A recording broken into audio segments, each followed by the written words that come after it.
জাতীয় মসজিদে একজন জাতীয় বেঈমান বসেছে।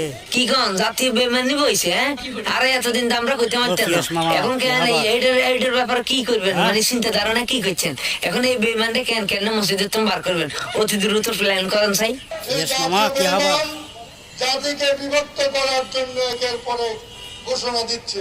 কি কি ঘোষণা দিছে? যেটা জেনুইন হেটে তো ঘোষণা দিছে।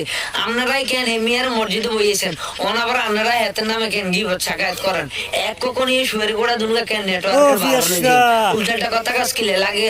সামনে মাইক্রোফোনকে ধরাই দিছে, যেন ভালো লাগে এমনি কথা কইতে মনে করে কেন? ঈদে মিলাদুন নবীর পূর্বে মিলাদুন নবীর বিপক্ষে ঘোষণা দিয়ে ওরা বাংলাদেশের মধ্যে কেন যে আন্তর্জাতিক মিছিল শুরু করে দিছে?